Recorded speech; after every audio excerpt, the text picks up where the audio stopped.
Olá e bem-vindos a mais uma aula em português. Hoje vamos falar das principais características das cantigas de amor, com alguns exemplos mais em particular, além daquelas características de que já vos falámos nos vídeos anteriores. Como já referimos em vídeos anteriores, a origem das cantigas de amor é, de facto, provençal. E são os próprios trovadores que nos dizem isso, nomeadamente na famosa cantiga Quero Eu em Maneira de Provençal. Portanto, nós temos mesmo essa referência escrita pelos trovadores. Além disso, a arte de trovar também mencionara essa característica.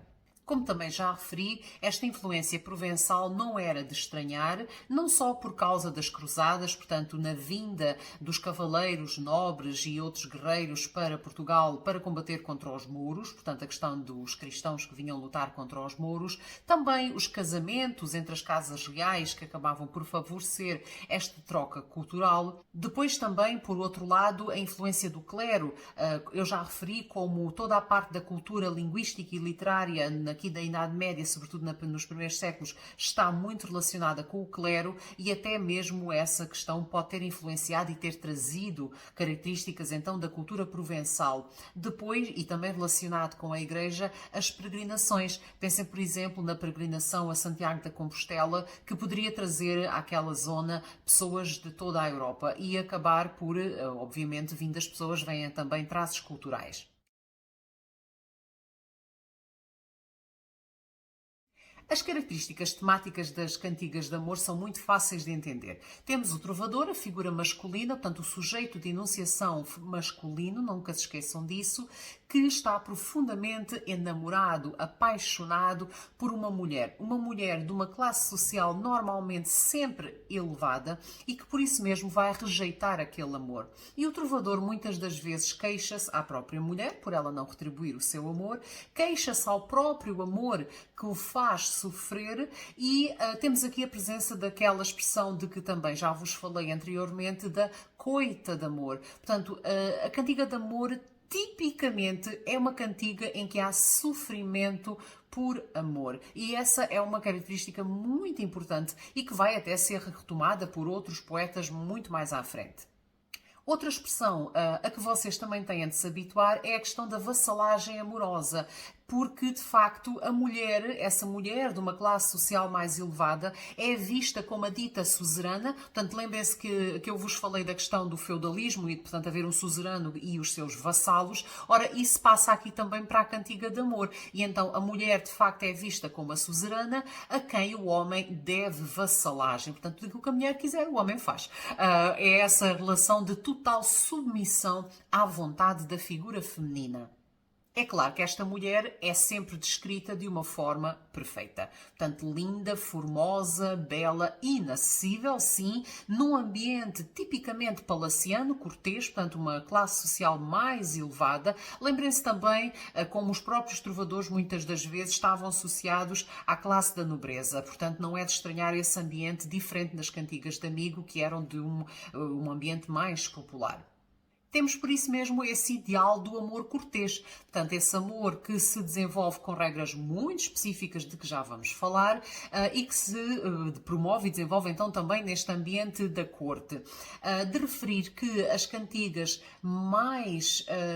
que melhor mostram esta vassalagem e estas regras do amor cortês, de facto, curiosamente, são as que não têm refrão, porque as que têm refrão vão acabar por se aproximar um pouco mais das temáticas e das formas das cantigas de amigo, e estas são de facto as mais puras, digamos assim, da influência provençal também.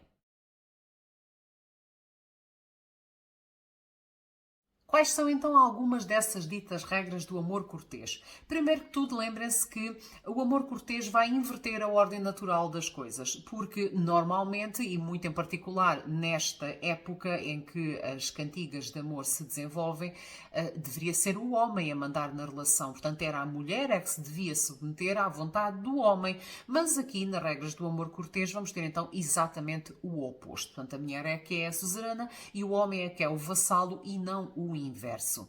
Depois, a mulher, muitas das vezes até uma figura feminina que pode ser casada, é alvo de todos os elogios, portanto é descrita como perfeita, como completamente uma mulher de sonho, mas que por isso mesmo vai acabar por ser inalcançável pelo trovador. Este, no entanto, vai tentar encontrar maneiras de se aproximar a essa mulher, seja submetendo-se, fazendo tudo aquilo que ela quisesse. Portanto, temos cantigas em que ele diz que faz isto, aquilo e aquilo outro. Temos outras em que, de facto, há mais o lamento por tentar fazer aproximar-se dela e ser sempre rejeitado.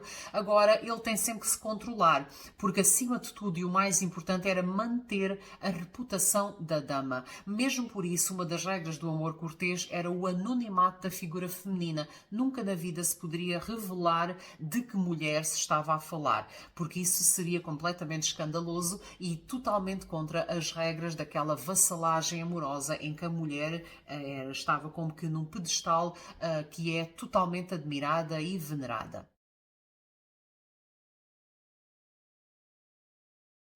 Nas cantigas de amor, esta mulher, esta figura feminina, muitas das vezes surge referida como a senhor. Cuidado, não se confundam, não se precipitem, porque de facto não é nenhum homem, é a senhor, portanto a senhora, que é então contemplada pela figura masculina e colocada então nesse patamar mais elevado da vassalagem amorosa. Portanto, tenham atenção a isso, é uma característica transversal que vai aparecer em imensas cantigas de amor.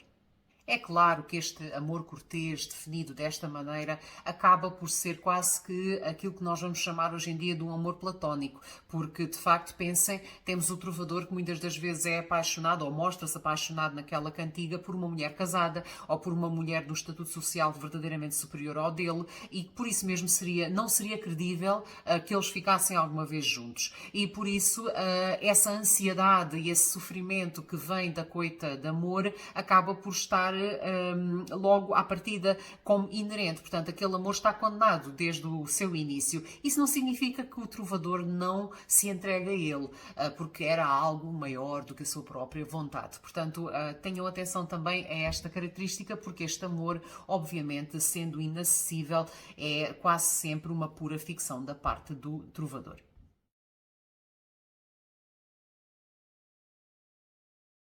Quanto às tipologias, vamos ter de facto as cantigas com refrão, não são muito comuns, mas existem. Depois, por outro lado, e muito comum, vamos ter as cantigas sem refrão, portanto a chamada cantiga de mestria.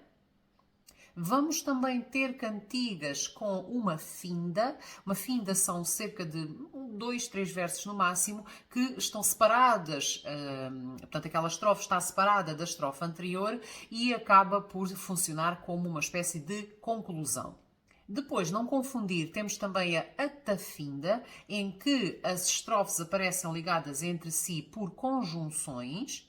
O dobre tem a ver com a repetição de uma palavra, normalmente em várias estrofes e normalmente sempre no mesmo sítio. Já o mós dobre tem a ver à mesma com esta repetição das mesmas palavras, só que as palavras que se repetem vão acabar por ser uma espécie de derivação umas das outras.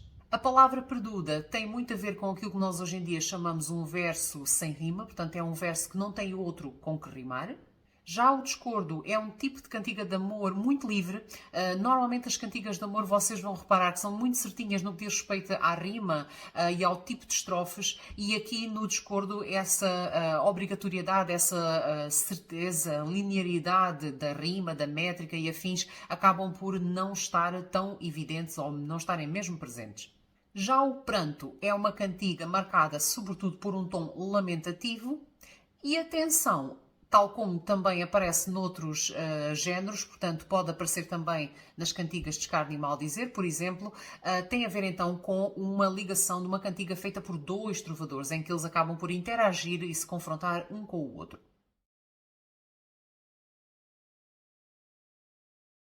Portanto, para terminar e resumindo, tenham atenção a algumas das principais características das cantigas de amor, porque vai ser muito fácil vocês distinguirem-nas das de amigo e das de escárnio e mal dizer na maioria dos casos. No entanto, se vocês tiverem que provar numa prova, num elemento de avaliação e muito em particular no exame nacional, não basta apenas vocês saberem estas características de cor e salteado. Portanto, o mais importante é vocês conseguirem descobrir onde é que a característica que vocês já conhecem se encontra na cantiga que têm à vossa frente. De facto, por exemplo, imaginem, vocês têm que saber que o sujeito de enunciação é masculino, mas não podem só dizer isto, portanto têm que o justificar fazendo referência, por exemplo, ao facto do trovador dizer que se dirige a uma senhora, portanto se ele se dirige a uma mulher, tendo em conta aquela época, obviamente que é homem. Portanto, e vocês têm que conseguir arranjar maneira de provar todas as principais características de que aqui falámos agora com as cantigas que tiverem à vossa frente. Portanto, lembrem-se que temos não só a questão do sujeito de enunciação ser masculino,